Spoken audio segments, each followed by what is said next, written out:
Hello and welcome to Dice and Demons. I'm Emma, and in this video I want to show you how I paint one of those new really cool Ork Kommandos for Kill Team. So GW was kind enough to send me a box of the new Kill Team stuff, and I got it 4 days ago, so I haven't really gotten around to painting all the stuff. I have built all the orcs and built all the terrain, and then I have given the Death Cove Creek to my friend Martin, and he has been putting me quite to shame because he has actually managed to paint all of them already, and the idea is that we're going to be doing like battle reports and stuff at some point, but I mean, I just gotta paint the last, well, all the last Ork Kommandos. I only managed to paint this one guy, but I want to show you how I paint him because it's a little bit of a different paint scheme to my normal orcs. Not that different, but somewhat different, and the main difference is that I have of course given him purple pants, which I mean, I thought then he would be really sneaky and you know, kind of invisible. And then someone pointed out to me that actually he's just like really inappropriate because now he has invisible pants. But well, there you go. So first off, I started painting the pants because that's the part of the painting process that I was most curious about how it would work out. So I decided to mix my own batch of purple paint, and this is a mixture of Volupus Pink, the contrast paint, and Achillean Green, also contrast paint, and then a slight touch of a very pink pigment called Magenta, neon pigment from Green Stuff World. And I actually think this works out pretty well as a decent contrast purple paint. I do prefer it if I can put down the first layer of paint using contrast, so there you go. Then for the skin I just used my completely regular green, the Warp Lightning contrast paint, and I must say that while painting here I'm really amazed at some of the details on the skin. I don't know if you can see here the tiny vein on his neck, for instance. It's yeah, there's just so many really nice little details on these models, that's for sure. And yeah, you probably noticed I just took the gun off. A lot of these models I decided to paint in sub-assemblies just so that I could actually get to the cloth and the skin underneath. I mean, it's definitely not something you have to do. It just annoys me if I can't really get to something, even if I know that no one will ever really notice. So that's just the way I prefer to paint stuff. You could absolutely, no problem, paint them as they are and then just, you know, not do a whole bunch of details where the gun is hiding it anyway.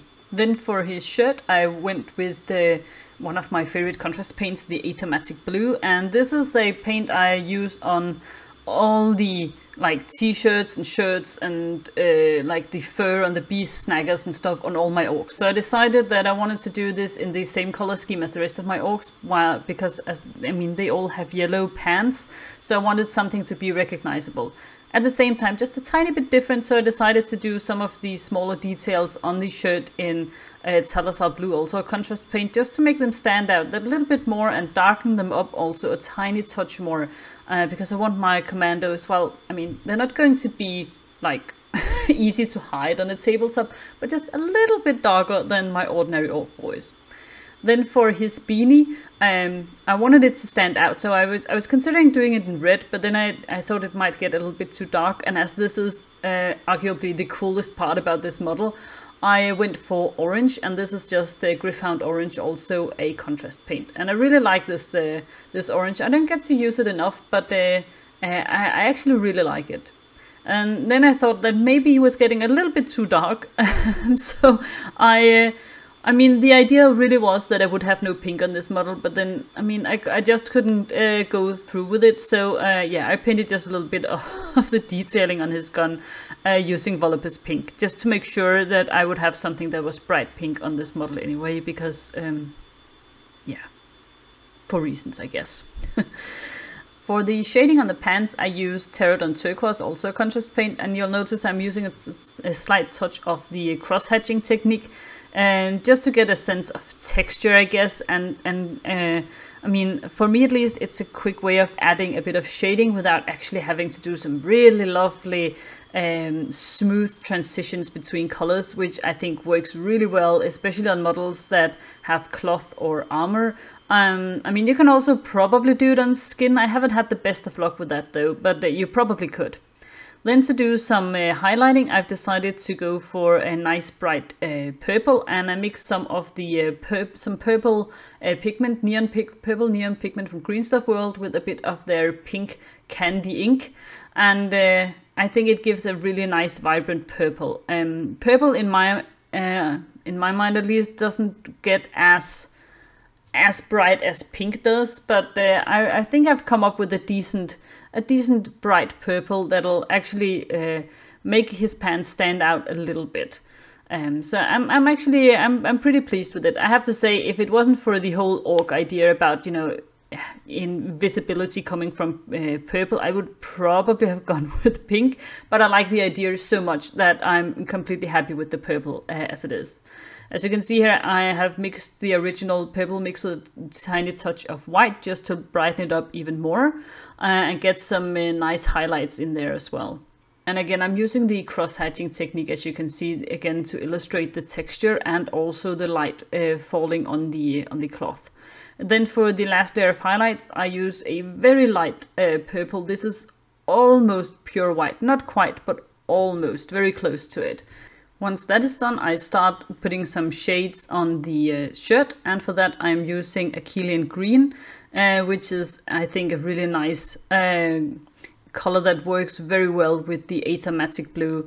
It is darker, but not like too stark. It doesn't, I mean, I don't think it jumps out at you, and that's what I really like about it. And as you can see, again, using the cross-hatching.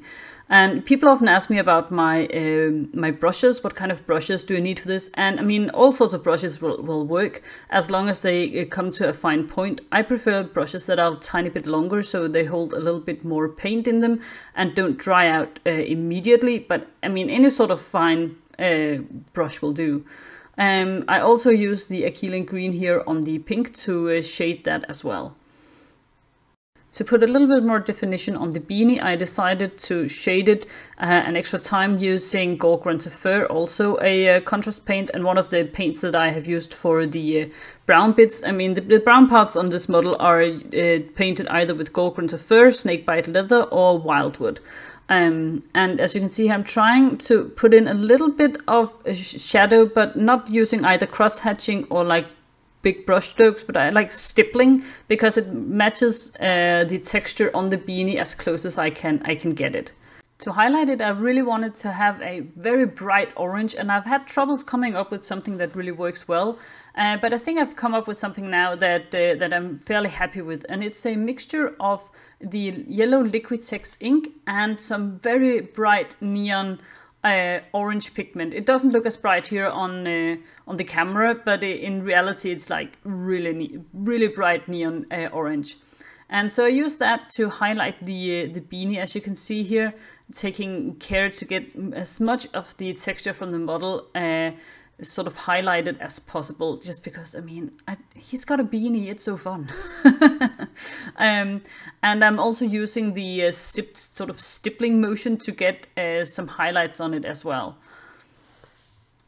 Then, once I'm happy with the orange, I take a bit of Flash Sketch Yellow and just do a little bit of highlighting. You can see just here at the top of the ridges on the hat, and then also a slight touch on the top of the hat itself, using again this sort of stippling technique. And I must say I ended up being pretty happy with the final result. I do think that this hat is something that catches the eye, which is exactly what I wanted it to do. I mean, it's after all, you know, right there on his face, and you want his face to be what you're looking at. Then to highlight the skin, I use a mixture of Warp Lightning and Mood Green as the first layer of highlights. And it's just, I mean, you could also just go straight to the Mood Green, but I find that using this mixture just means that it's a little bit more subtle with the transitions from one color to the other, which I like. But I mean, if you were in any sort of hurry, I would just go straight to the Mood Green. And here you can see the Mood Green on its own, and that is just the second layer of highlights. It's yeah, it's the same recipe for basically all of my orc skin. I considered doing something different for these, but then I mean, I just really like the bright green flesh. So in the end, I just I chickened out of it and went with what I usually do. And you can see the last layer of highlights is done using some neon yellow pigment mixed with some Tesseract Glow, one of those technical paints from Citadel as well. And I mean, it's just a really nice vibrant green, and as all the other colors that have been mixed with the neon pigment, it'll also glow in the dark, which is cool. For the pink bits here on the gun, I am highlighting it using a magenta pigment, also from Green Stuff World, and it's just been mixed with a bit of that candy ink I also used to make the purple highlights. Once I'm happy with that, I mix in a little bit of white and do another layer of highlights, not quite as many as before, and taking a little bit of care not to overdo it so that it doesn't end up with a pale looking pink, but still like a really bright pink, just with some really nice highlights. And then lastly, I go over it with a bit of white to just, pick out some of the edges and some of, give the illusion at least of some light reflections on the gun. I also use the white here on the shirt as the highlight there. I could definitely do something else like a lighter blue or something, but I actually think that the Aethermatic blue in and of itself is light enough to sort of warrant just using white as the final highlight. So here you can see my Ork Kommando, or perhaps you can't, because I mean, he's after all very sneaky and invisible in his purple pants. I had a lot of fun painting him, and especially coming up with the idea for the purple pants, and also for the yellow / orange beanie. I think all my Ork Kommandos will now have orange headgear if they are wearing some, because I really quite like the effect. I haven't used a whole bunch of orange on my models before, but now I sort of have to. I mean, I'm also considering doing like orange squigs, and now that I know how to highlight it with a really bright color, yeah, that'll probably be what I'm going to do. And last but certainly not least, I wanted to give you a sneak peek of my friend Martin's Deathcorp Creek, and I mean, I do think they look awesome. They are as far from my neon color schemes as they could possibly get, but I don't care. I think they're really, really cool, and I'm so excited to do. I like to have some games of Kill Team and hopefully do battle reports and all sorts of things. So yeah, I think they look really cool. I was tempted just to keep them and paint them like, pink Deathcorp Creek, but I have so many models lying around that I decided I should probably, not add to my pile of shame. So if you like this video, I hope you will consider giving a like and subscribing to my channel. And remember, if you want to stay up to date on my painting projects, you can also go follow me as Dice and Demons on Instagram and Twitter. So thank you so much for watching this one, guys, and I'll see you next time. Bye!